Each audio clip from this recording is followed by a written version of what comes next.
അപ്പോൾ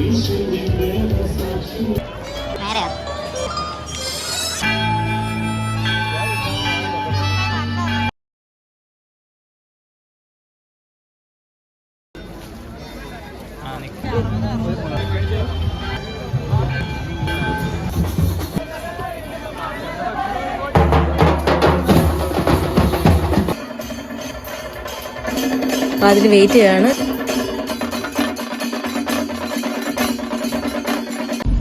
hello friends, നമ്മുടെ പുതിയൊരു വീഡിയോയിലേക്ക് എല്ലാവർക്കും സ്വാഗതം. ഇന്നത്തെ നമ്മുടെ വീഡിയോ ഞങ്ങൾ എല്ലാവരും കൂടി ഇപ്പം ഒരു പള്ളി പെരുന്നാൾ കാണാൻ പോവാണ്. ഞങ്ങളുടെ അടുത്തുള്ള കുന്നുംപുറം പള്ളിയിൽ പെരുന്നാളാണ്. അപ്പോൾ പെരുന്നാൾ കാണാനായിട്ട് കുഞ്ഞുങ്ങളൊക്കെ ആയിട്ട് ഞങ്ങളൊന്ന് പോവുകയാണ്. അപ്പോൾ ബാക്കി വിശേഷങ്ങളൊക്കെ നമുക്ക് നേരിട്ട് കാണാം.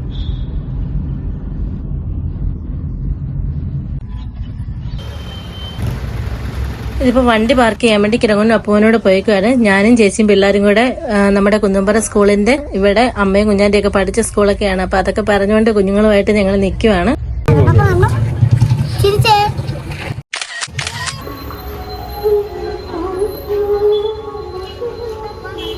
ഞങ്ങളുടെ കുഞ്ഞിലെ ഈ പള്ളിയിലൊക്കെ പോയിട്ടുണ്ട്. പക്ഷെ കുഞ്ഞുങ്ങളുമായിട്ട് ആദ്യമായിട്ടാണ് ഈ പെരുന്നാൾ കൂടാനൊക്കെ വന്നിരിക്കുന്നത്. അപ്പം ഇങ്ങനെ ലൈറ്റ് അറേഞ്ച്മെന്റ് ഒക്കെ അടിപൊളിയായിരുന്നു. നമ്മൾ പതിവിന് വ്യത്യസ്തമായിട്ടുള്ളൊരു ലൈറ്റ് അറേഞ്ച്മെന്റ് ആണ് ഈ പ്രാവശ്യം ഇവരോട് ഇട്ടേക്കുന്നത്. അപ്പം കുഞ്ഞുങ്ങൾക്കൊക്കെ അത് കണ്ടപ്പോൾ ഭയങ്കര സന്തോഷമായി. ഇവരാദ്യമായിട്ടാണ് ഇത്രയും വലിയൊരു ലൈറ്റ് അറേഞ്ച്മെന്റ് ഒക്കെ കാണുന്നത്.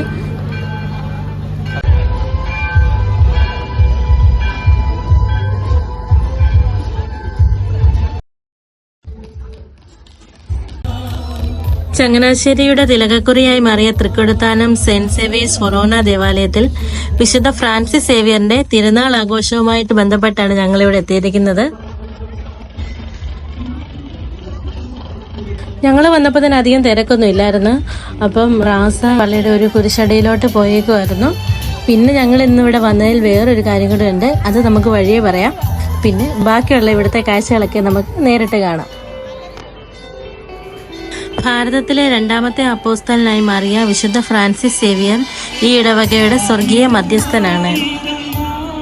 ആദ്യകാലത്തെ 40 കുടുംബങ്ങൾ മാത്രം ഉൾക്കൊണ്ടിരുന്ന ഈ ദേവാലയം ഇപ്പോൾ 2000-ലധികം കുടുംബങ്ങൾ ഉൾപ്പെട്ട ഈ ദേവാലയം ചങ്ങനാശ്ശേരിയുടെ ഒരു തിലകക്കുറിയായി മാറിയിരിക്കുകയാണ്.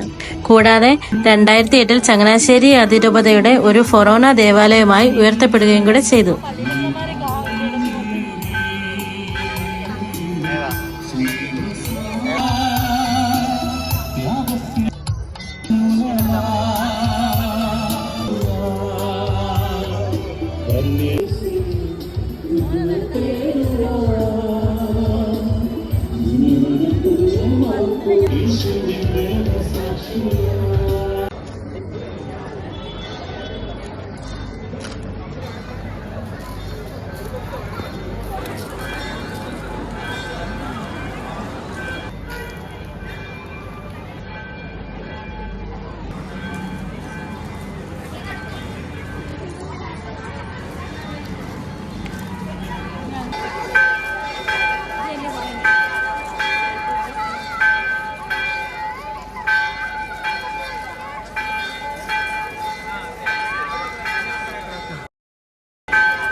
മത്തിൽ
കുറച്ച് കഴിഞ്ഞപ്പോൾ കുഞ്ഞുങ്ങൾക്കൊക്കെ വിശക്കുന്നതെന്ന് പറഞ്ഞു. അപ്പം ഞങ്ങൾ അവർക്ക് എന്തെങ്കിലും വാങ്ങിച്ചു കൊടുക്കാൻ വേണ്ടി പുറത്തോട്ട് ഇറങ്ങിയതാണ്.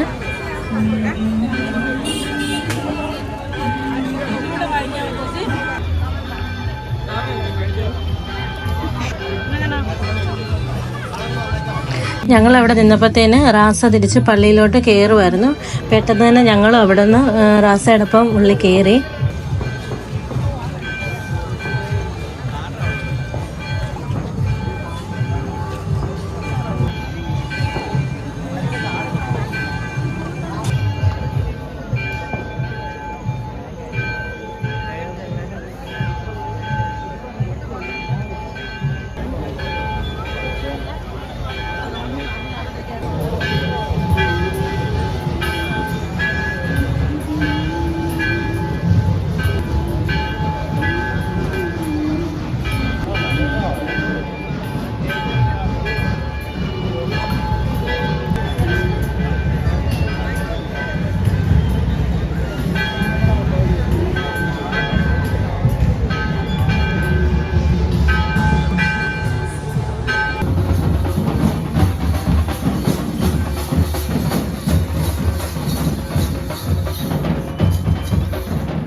കൂടാതെ പ്രസിദ്ധന്തിമാർ സംഘടിപ്പിച്ച ബാൻഡ് സെറ്റുകളൊക്കെ കൊണ്ട് നമ്മുടെ ഇന്നത്തെ ഈ പ്രദർശനം വളരെ ഭക്തിസാന്ദ്രമായിരുന്നു.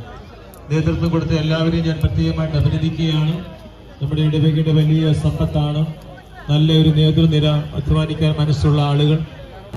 ഞങ്ങൾ പെട്ടെന്ന് തന്നെ ആ തിരക്കിലൂടെ അത്രയും ഞങ്ങൾ വന്നപ്പോൾ അധികം ആളില്ലെന്ന് റാസ വന്ന് കയറിയപ്പോഴത്തേന് അവിടെ സൂചി കുത്താൻ പോലും ഇടമില്ലാതെ ആളുകളെല്ലാം വന്നിട്ടുണ്ടായിരുന്നു. ഭക്തജനങ്ങളുടെ എല്ലാ ഇടയ്ക്കൂടെ തന്നെ ഞങ്ങൾ ചെണ്ടമേളം കൊട്ടുന്നിടത്തോട്ട് ഞങ്ങൾ എല്ലാവരും കൂടെ പോവുകയാണ്. ഇനിയാണ് ഞാൻ ആ പറഞ്ഞ കാര്യം. ഇത് ചെണ്ടമേളക്കാരുടെ അടുത്തോട്ട് ഞങ്ങൾ വന്ന് അപ്പോൾ ഇവിടെ നിങ്ങൾക്ക് ഒരു മുഖം സുപരിചിതമാകും. മിഥുൻ ചേട്ടൻ്റെ മുഖമാണ്. മിഥുൻ ചേട്ടൻ ഇപ്പം വന്ന് അപ്പം ഒരുപാട് നാളായിട്ട് മിഥുൻ ചേട്ടൻ ചെണ്ട കൊട്ടാതിരുന്ന് കൊട്ടുവാണ്. അപ്പം മിഥുൻ ചേട്ടൻ്റെ ചെണ്ട കൊട്ടലും കൂടെ ഇന്നത്തുള്ളത് കൊണ്ടാണ് ഞങ്ങൾ ഇത്രയും വെയിറ്റ് ചെയ്ത് ഞങ്ങൾ ഇരുന്നത്.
ഒരുപാട് നാൾ കൂടി മിൻചേട്ടൻ്റെ ചെണ്ടകൊട്ടൊക്കെ കേട്ടപ്പോൾ ഞങ്ങൾക്ക് ഭയങ്കര സന്തോഷമായി.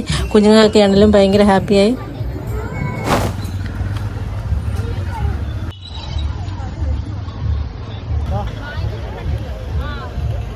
അപ്പം ഞങ്ങൾ തിരിച്ച് മടങ്ങുവാണ്. ഒരാൾ ഉറങ്ങി, കണ്ണപ്പൻ ഉറങ്ങിയിട്ടുണ്ട്, കുഞ്ഞുങ്ങളൊക്കെ ഉറങ്ങാറായിട്ടുണ്ട്. അപ്പോൾ ഞങ്ങൾ തിരിച്ച് മടങ്ങുവാണ്. അപ്പം പോകുന്ന വഴിക്ക് ഐസ്ക്രീമൊക്കെ വേണമെന്ന് പറഞ്ഞു. അപ്പോൾ ഐസ്ക്രീമൊക്കെ വാങ്ങിച്ചു കൊടുത്ത ശേഷമാണ് ഞങ്ങൾ തിരിച്ചു പോയത്. പെരുന്നാൾ ആഘോഷങ്ങളൊക്കെ കണ്ട് ഞങ്ങൾ തിരിച്ച് മടങ്ങുവാണ്. അപ്പം എപ്പോഴും പറയുന്ന പോലെ വീഡിയോസൊക്കെ ഇഷ്ടപ്പെട്ടാൽ ഒന്ന് ലൈക്കും ഷെയറും കമൻറ്റും, ഫേസ്ബുക്കിലാകാണെന്നെങ്കിൽ ഒന്ന് ഫോളോ ചെയ്യാനും അതുപോലെ തന്നെ യൂട്യൂബിലാകാണെന്നെങ്കിൽ ഒന്ന് സബ്സ്ക്രൈബ് ചെയ്യാനോട് മറന്നു പോകരുത്.